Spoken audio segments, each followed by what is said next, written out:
हिंदू धर्म में भगवान शिव की पूजा शिवलिंग और ज्योतिर्लिंग दोनों रूपों में की जाती है। शिवलिंग जहां आपको पूरी दुनिया में हर जगह मिल जाएंगे, वहीं ज्योतिर्लिंग सिर्फ 12 हैं। इस वीडियो में हम जानेंगे कि ये 12 ज्योतिर्लिंग कहाँ कहाँ हैं, ये कैसे बने और इनकी पौराणिक कथा क्या है। तो चलते हैं शिव को समर्पित इन 12 ज्योतिर्लिंगों की अलौकिक यात्रा पर। सबसे पहले जानते हैं कि ज्योतिर्लिंग क्या है। जहाँ शिवलिंग मानव निर्मित होते हैं या फिर वो प्राकृतिक रूप से बनते हैं, वहीं ज्योतिर्लिंग भगवान शिव के स्वयंभू अवतार हैं। यानी ये मनुष्यों या प्रकृति के द्वारा नहीं बनाए गए हैं, बल्कि भगवान शिव यहाँ खुद प्रकट होकर ज्योति के रूप में स्थापित हुए हैं। इन 12 ज्योतिर्लिंग की वजह से ही सृष्टि का कल्याण होता है। इनमें सबसे पहला है सोमनाथ ज्योतिर्लिंग।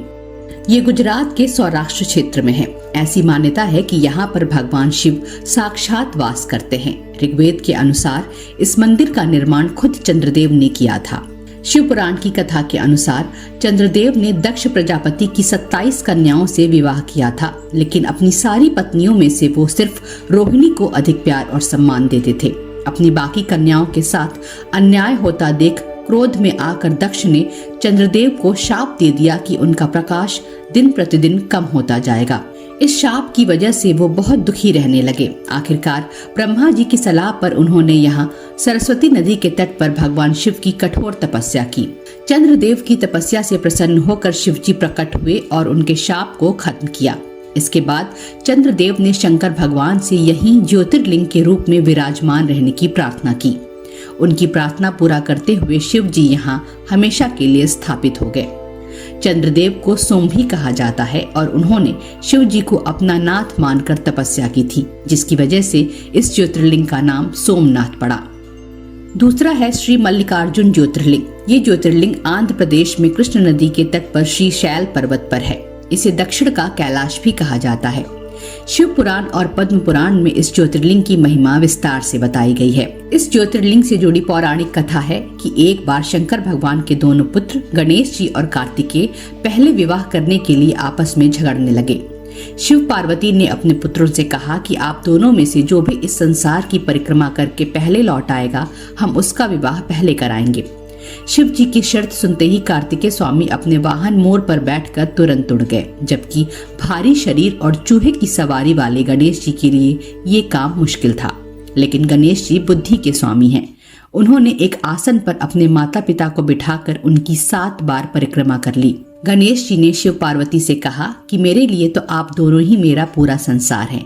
गणेश जी की इस बात से शिव पार्वती प्रसन्न हुए और उन्होंने उनका विवाह पहले करा दिया। कुछ दिनों के बाद जब कार्तिकेय स्वामी पूरे संसार की परिक्रमा करके लौटे, तो उन्होंने देखा कि गणेश जी का विवाह हो गया है।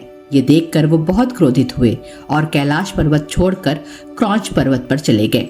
ये क्रौंच पर्वत दक्षिण भारत में कृष्ण नदी के तट पर स्थित है। इसे श्रीशैल पर्वत और श्री पर्वत भी कहा जाता है। नाराज कार्तिकेय को मनाने के लिए सारे देवगढ़ गए, लेकिन कार्तिकेय नहीं माने। आखिरकार शिव पार्वती खुद कार्तिकेय से मिलने क्रौंच पर्वत गए। जब कार्तिकेय को ये बात पता चली कि उनके माता पिता यहाँ आ रहे हैं, तो वो यहाँ से दूसरी जगह चले गए। माना जाता है कि पुत्र के दर्शन की लालसा में भगवान शिव और माता पार्वती ज्योति के रूप में इसी पर्वत पर विराजमान हो गए।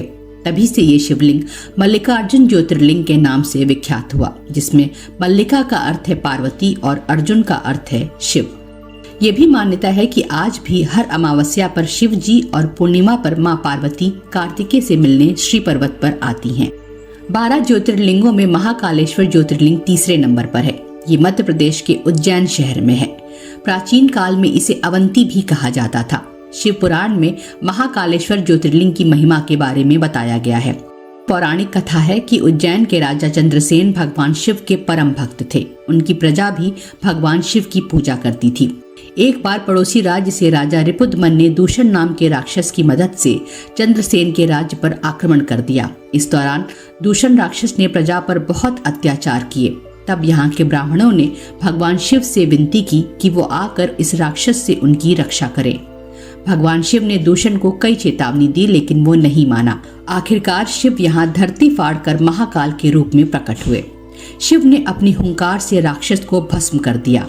इसके बाद ब्राह्मणों ने महादेव से यहीं विराजमान होने के लिए प्रार्थना की। माना जाता है कि ब्राह्मणों के निवेदन पर शिव जी यहाँ महाकालेश्वर ज्योतिर्लिंग के रूप में वास करने लगे। ये इकलौता ऐसा शिवलिंग है जो दक्षिण मुखी है।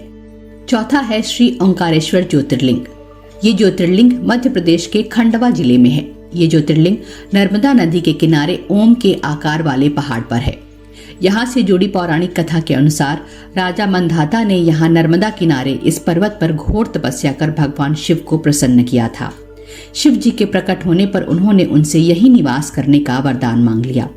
तभी से इस पर्वत को मांधाता पर्वत कहा जाने लगा और यह प्रसिद्ध तीर्थ नगरी ओंकार मांधाता के रूप में प्रसिद्ध हो गई।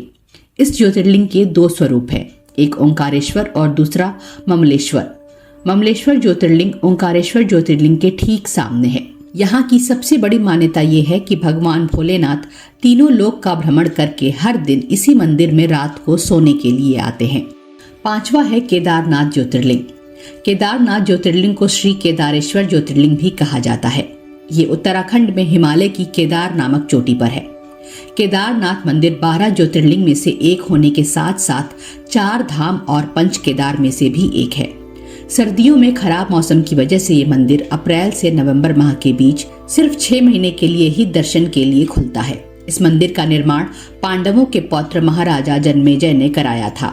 आदि शंकराचार्य ने इस मंदिर का फिर से निर्माण करवाया।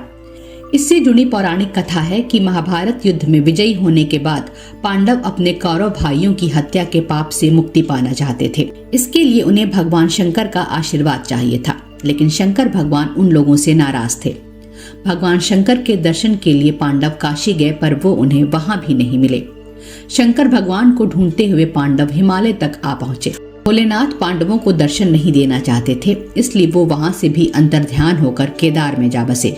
लेकिन पांडव उनका पीछा करते करते केदार भी पहुंच गए। भगवान शंकर ने तब बैल का रूप धारण किया और अन्य पशुओं में जा मिले, लेकिन पांडवों को संदेह हो गया था। इसके बाद भीम ने अपना विशाल रूप धारण कर 2 पहाड़ों पर पैर फैला दिया। सब गाय बैल तो निकल गए, पर शंकर जी रूपी बैल पैर के नीचे से जाने को तैयार नहीं हुए। भीम बलपूर्वक इस बैल पर झपटे, लेकिन बैल भूमि में अंतर्ध्यान होने लगा। तब भीम ने बैल के त्रिकोणात्मक पीठ का भाग पकड़ लिया। भगवान शंकर पांडवों की भक्ति और दृढ़ संकल्प देखकर प्रसन्न हो गए। उन्होंने तत्काल दर्शन देकर पांडवों को पाप से मुक्त कर दिया और इसी त्रिकोण रूप में केदारनाथ में रहने का वादा किया। ऐसा माना जाता है कि जब भगवान शंकर बैल के रूप में अंतर्ध्यान हुए तो उनके धड़ से ऊपर का भाग काठमांडू में प्रकट हुआ, जो वहां पशुपतिनाथ मंदिर के नाम से प्रसिद्ध है। भीमा शंकर छठा ज्योतिर्लिंग है। ये ज्योतिर्लिंग महाराष्ट्र में भीमा नदी के पास सह्याद्री पर्वत पर स्थित है। भीमा नदी इसी पर्वत से निकलती है।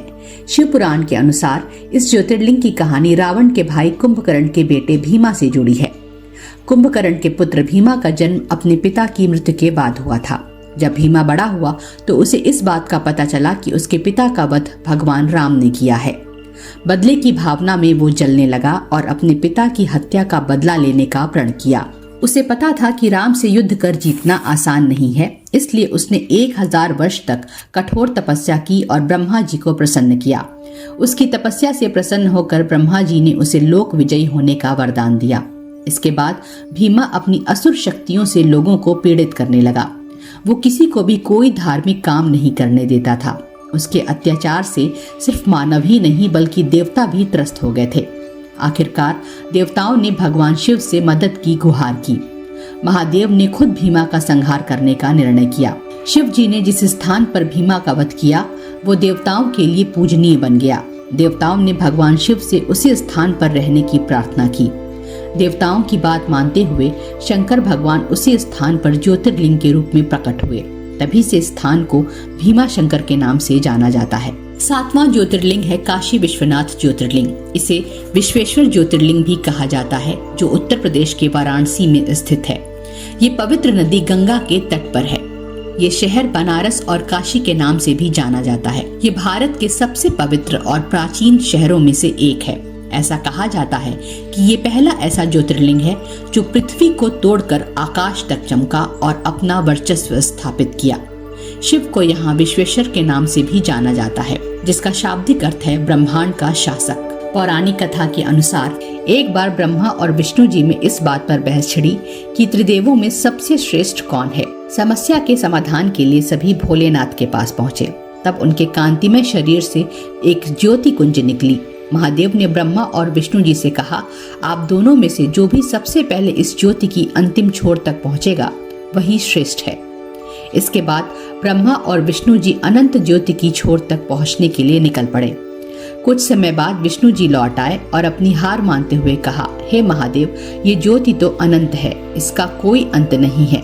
जबकि ब्रह्मा जी ने केतकी के फूल से झूठ बुलवाया कि वो इसके अंतिम छोर तक पहुंच गए हैं। ब्रह्मा जी का अहंकार और छल दूर करने के लिए शंकर भगवान के क्रोध से काल भैरव की उत्पत्ति हुई, जिन्होंने ब्रह्मा जी के चौथे मुख को धड़ से अलग कर दिया। उस समय ब्रह्मा जी को अपनी भूल का एहसास हुआ और उन्होंने भगवान शिव से क्षमा याचना की। शिव जी की यही ज्योति द्वादश ज्योतिर्लिंग काशी विश्वनाथ कहलाई। इस मंदिर का उल्लेख महाभारत और उपनिषदों में भी है। माना जाता है कि काशी शहर भगवान शिव के त्रिशूल पर टिका हुआ है। त्र्यंबकेश्वर ज्योतिर्लिंग 8वां ज्योतिर्लिंग है और ये महाराष्ट्र के नासिक जिले में गोदावरी नदी के पास स्थित है। इस मंदिर में काल सर्प शांति, त्रिपिंडी विधि और नारायण नागबली की पूजा होती है, जिसे भक्त अलग अलग मुराद पूरी होने के लिए करवाते हैं। इसकी पौराणिक कथा इस तरह की है कि प्राचीन काल में गौतम ऋषि ब्रह्मगिरी पर्वत पर रहते थे। अपने ऊपर लगे गौ हत्या के पाप से मुक्ति पाने के लिए गौतम ऋषि ने कठोर तप कर शिव जी को प्रसन्न किया। अपने पाप धोने के लिए उन्होंने शिव जी से गंगा को यहाँ अवतरित करने का वरदान मांगा। इस पर माँ गंगा ने ये शर्त रखी कि अगर यहाँ भगवान शिव रहेंगे तभी वो इस स्थान पर रहेंगी। इस शर्त को मानते हुए भगवान शिव ने त्र्यंबकेश्वर ज्योतिर्लिंग का रूप धारण किया और यहीं पर बस गए। इसके बाद गंगा नदी गोदावरी के रूप में बहने लगी। 9वां है वैद्यनाथ ज्योतिर्लिंग। इस ज्योतिर्लिंग को वैद्यनाथ धाम या देवघर के नाम से भी जाना जाता है। ये झारखंड राज्य के देवघर में है। इस ज्योतिर्लिंग का संबंध रावण से है। रावण भगवान शिव का परम भक्त था। एक बार वो शंकर भगवान को प्रसन्न करने के लिए हिमालय पर कठोर तपस्या कर रहा था। उसने एक एक करके अपने 9 सिरों को काट कर शिवलिंग पर चढ़ा दिया। जब वो अपना 10वां सिर काटने जा रहा था तभी शिव जी प्रकट हो गए। उसकी भक्ति से प्रसन्न होकर शिव जी ने रावण से वर मांगने को कहा। रावण चाहता था कि भगवान शिव कैलाश छोड़कर उसके साथ रहें, इसलिए उसने कामना लिंग को लंका द्वीप पर ले जाने का वरदान मांगा। भगवान शिव उसकी मनोकामना पूरी करने को तैयार हो गए, लेकिन उन्होंने एक शर्त भी रखी। उन्होंने कहा कि अगर तुमने शिवलिंग को कहीं भी रास्ते में रख दिया तो तुम उसे दोबारा नहीं उठा पाओगे और वो देवताओं का स्थायी निवास बन जाएगा। शिव जी की इस बात को सुनकर सभी देवी देवता चिंतित हो गए। तब भगवान विष्णु ने इस समस्या के समाधान के लिए एक लीला रची। उन्होंने जल देवता वरुण देव को आचमन करने रावण के पेट में भेजा। इस वजह से रावण को देवघर के पास लघु शंका लग गई। रावण को समझ नहीं आया कि वो क्या करे।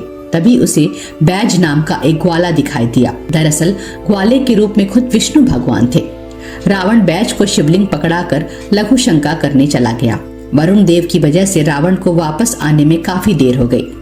बैज रूप में भगवान विष्णु ने मौके का फायदा उठाते हुए शिवलिंग वहीं रख दिया। वापस आकर रावण ने इस लिंग को बहुत बार उठाने की कोशिश की, लेकिन वो असफल रहा और इस तरह ये ज्योतिर्लिंग यहीं स्थापित हो गया। जाने से पहले रावण ने लिंग पर अपना अंगूठा दबाया, जिससे शिवलिंग आंशिक रूप से क्षतिग्रस्त हो गया। तब सभी देवी देवताओं ने मिलकर इसकी पूजा की और यहाँ मंदिर बनवाया।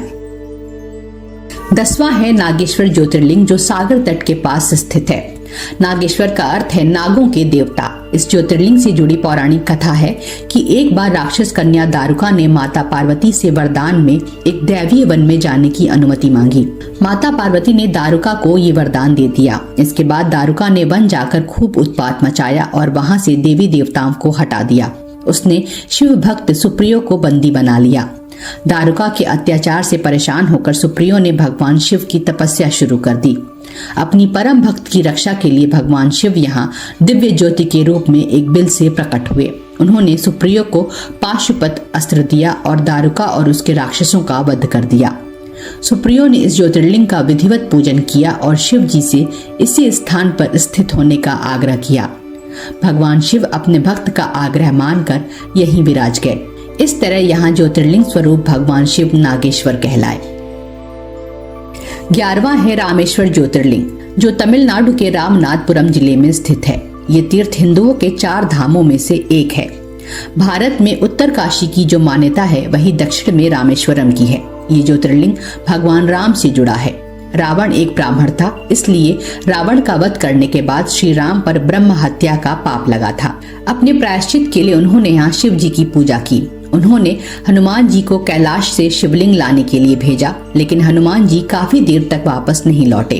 तब माता सीता ने रेत से समुद्र के किनारे शिवलिंग की स्थापना की। स्थापना के बाद हनुमान जी भी आ गए। ऐसे में कैलाश से लाए शिवलिंग को भी यहीं पर स्थापित कर दिया गया। माता सीता द्वारा बनाए गए लिंग को रामलिंग और हनुमान जी द्वारा लाए गए लिंग को विश्वलिंग कहा गया। इसके बाद भगवान राम ने रामेश्वरम के पास स्नान करके शिवलिंग की विधिवत पूजा की। तब शिव जी ने यहाँ प्रकट होकर राम जी को ब्रह्म हत्या के पाप से मुक्ति दिलाई। 12वां और अंतिम ज्योतिर्लिंग है महाराष्ट्र के एलोरा के पास स्थित घृडेश्वर ज्योतिर्लिंग। इसे घृडेश्वरम के नाम से भी जाना जाता है। इस ज्योतिर्लिंग की कथा है, देवगिरी पर्वत के पास सुधर्मा नाम का एक तेजस्वी ब्राह्मण अपनी पत्नी सुदेहा के साथ रहता था। उनकी कोई संतान नहीं थी। सुदेहा संतान की बहुत इच्छुक थी, इसलिए उसने अपने पति का विवाह अपनी छोटी बहन घुष्मा से करवा दिया। घुष्मा भगवान शिव की बहुत बड़ी भक्त थी। वो हर दिन 101 पार्थिव शिवलिंग बनाकर उनकी पूजा करती और पास के झील में विसर्जित कर देती थी। भगवान शिव जी की कृपा से थोड़े ही दिन के बाद उसने एक स्वस्थ बालक को जन्म दिया। बच्चे के जन्म के कुछ दिनों के बाद सुदेहा के मन में जलन की भावना आने लगी। एक दिन सुदेहा ने घुष्मा के युवा बेटे को रात में सोते समय मार डाला और उसके शव को ले जाकर उसने उसी झील में फेंक दिया जहां घुष्मा हर दिन शिवलिंग विसर्जित करती थी। घटना का पता चलते ही हर तरफ कोहराम मच गया, लेकिन घुष्मा ने शिव पर भरोसा करते हुए अपना अनुष्ठान जारी रखा। जब वो लिंग को विसर्जित करने गई तो उसने उसी झील से अपनी तरफ अपने बेटे को आता देखा। भगवान शिव उसके सामने प्रकट हुए और उसकी बहन के घृणित कार्यों के बारे में उसे बताया। घुष्मा ने भगवान शिव से अपनी बहन को क्षमा करने का अनुरोध किया। प्रसन्न होकर भोलेनाथ ने उसे वरदान दिया। घुष्मा ने लोक कल्याण के लिए शिव से इस स्थान पर हमेशा के लिए निवास करने का वर मांगा। भक्त के आग्रह पर शंकर भगवान ज्योतिर्लिंग के रूप में प्रकट होकर यही निवास करने लगे। शिव भक्त घुष्मा के आराध्य होने के कारण वे यहाँ घुष्मेश्वर महादेव के नाम से विख्यात हुए। भगवान शिव के ये 12 ज्योतिर्लिंग स्वयं महादेव की उपस्थिति के प्रतीक हैं। ये 12 ज्योतिर्लिंग शिव के अनंत स्वरूप और उनकी शक्तियों का प्रमाण है।